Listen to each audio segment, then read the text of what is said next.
Weeds of doubt and discouragement will destroy a garden of possibility. Today on Growing Hope, we talk about how to protect the possibilities through 5 ideas for regular garden maintenance. It's time for Growing Hope, a show determined to grow up hearts open to pursue the extraordinary.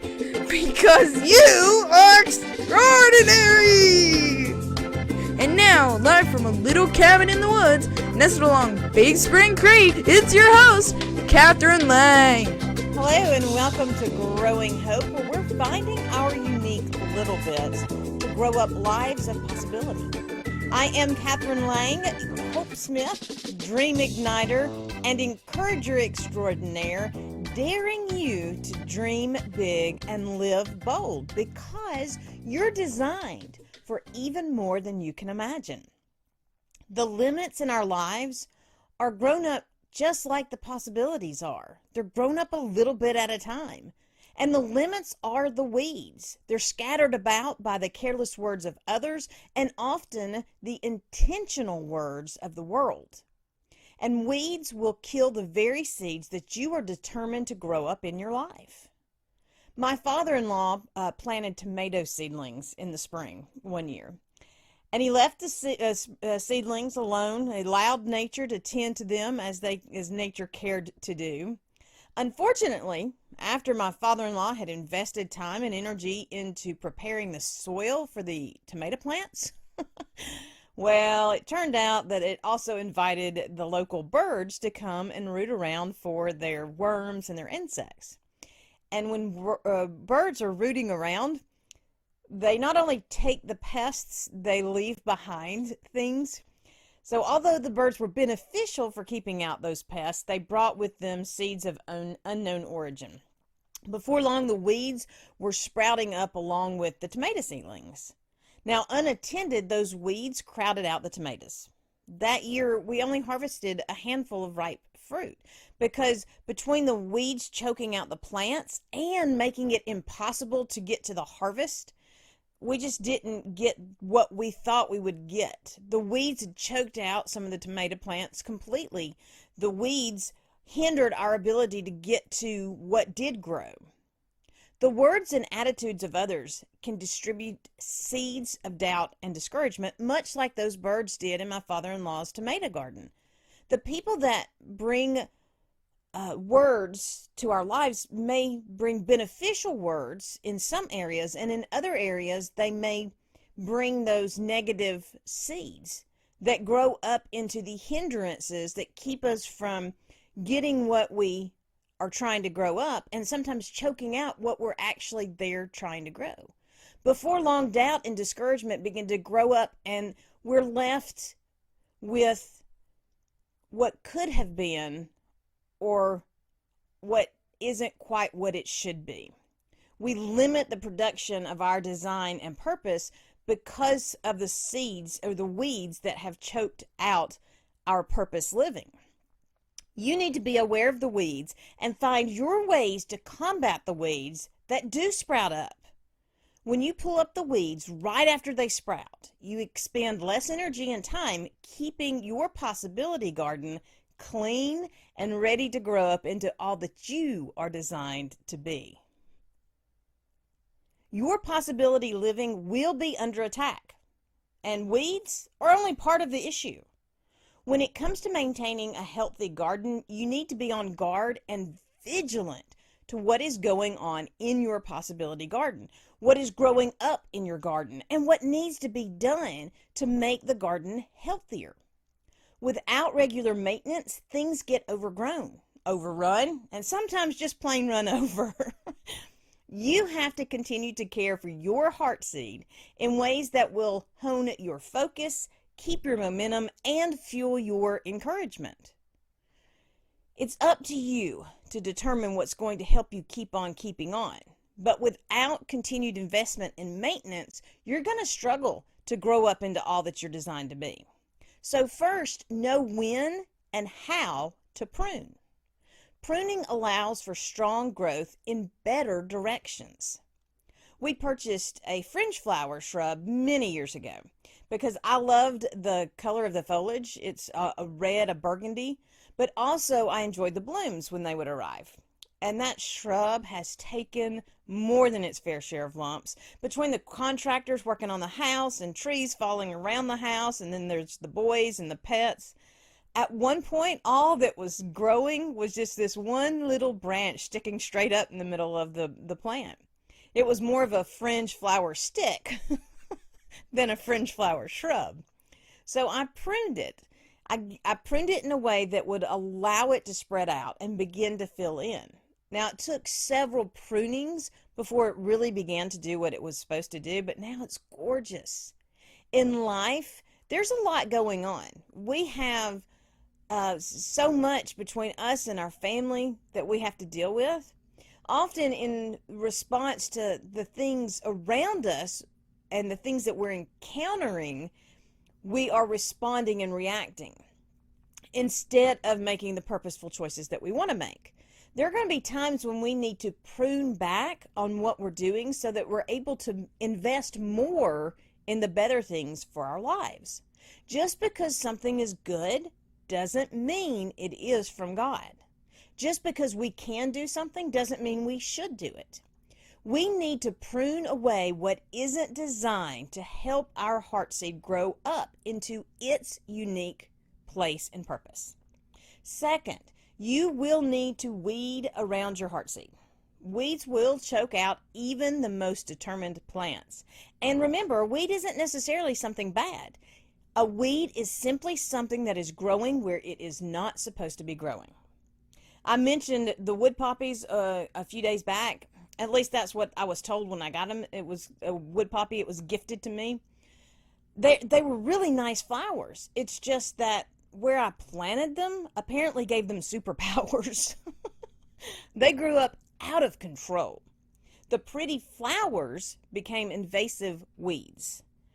When you are pursuing your unique design, there will be some good things that can become weeds in your life. I enjoyed attending this one particular group every month.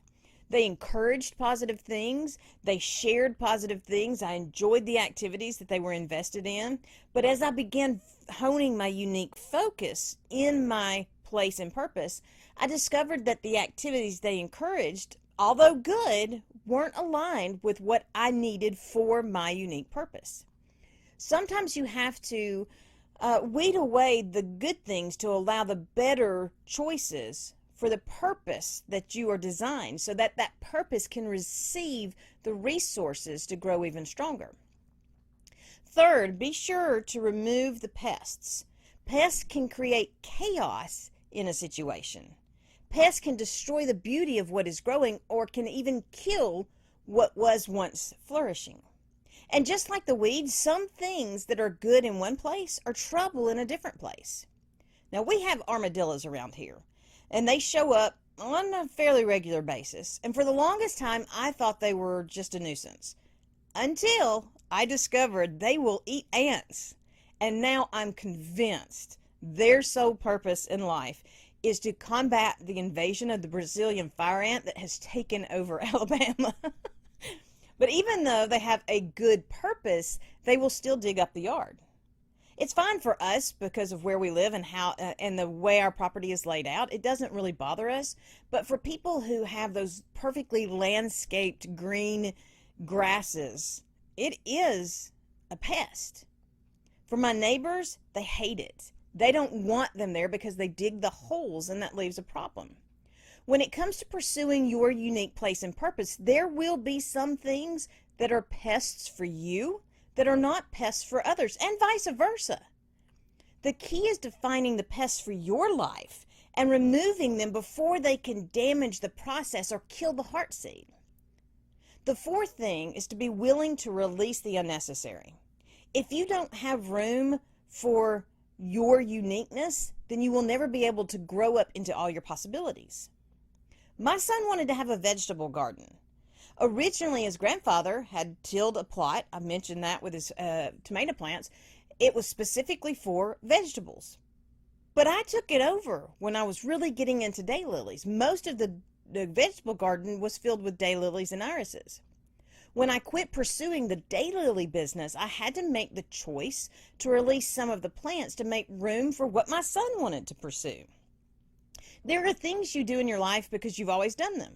And sometimes you've always done them because your mother always did them, or your dad always did them, or your grandmother always did them, or, so forth and so on. It's not that they're necessary for your daily life, and definitely not necessary for pursuing your unique design. They are there in your life because they've always been there. But you were designed for so much more, and in order to make room for your so much more, you have to be willing to let go of the unnecessary things. Finally, be invested enough to avoid neglect. You have to keep an eye on what you have done while you are doing what you need to do. You can't neglect what is growing. It can be easy to forget, especially when you've moved on to something else or you've moved up to the next level. Even when you see the issue, you can put it off because something else has to be done. Before long, the neglect has caused issues that are beyond repair. The daylily beds that I mentioned were neglected. It started after the tornadoes in 2011. The one tornado that went over our house dropped a tree smack in the middle of the daylily beds. And it was the very beds I and my sons had spent the previous 2 months completely clearing out and organizing. Every year since, the beds have been neglected a little bit more, as my attention has kind of shifted from growing flowers to growing up words. Now the beds are really just a small forest. I'm just hoping that I'll be able to salvage some of those plants when I get to a place where I can invest in them. When you neglect your gifts and talents, abilities, opportunities, any of those things that are moving you or have moved you towards your purpose, when you neglect them, you risk ending up with something that can't be used, or at least not used without extra care and investment to get it back to where it's supposed to be. Avoid neglect so that you can position yourself to make the most of all you are designed to be. The only way for you to grow up all of your possibilities is to be invested in the care and maintenance of your unique heartseed. Others can help, others can encourage, but in the end, it is up to you to make sure it is done, and that it is done in the way that works specific to your needs and your focus. Prune even the good to make way for the better. Weed out the things holding you back. Remove the pests that are wreaking havoc in your life. Release the unnecessary to make room for the focus. And avoid neglecting what has been planted. Each investment you make in your heartseed moves you a little closer to living out your possibilities. It will take persistent and consistent investment to make it so, but you can. Every seed is designed for a specific purpose. Your heartseed is no exception. In order for your heartseed to become all it is designed to be, you have to be invested in giving it what it needs and making the intentional choices for the best and the better in the maintenance of your heartseed. Getting rid of the weeds is an essential component for heartseed health. The weeds in your life will choke out the very seed you're intent on growing. So today's challenge is all about developing a weeding habit. 1, keep a list of the things that hinder your better choices. 2, determine today to release at least one of these things when they make themselves known. It doesn't have to be bad to be a weed in your life. It simply has to be growing up in a place that hinders your pursuit of your heartseed design.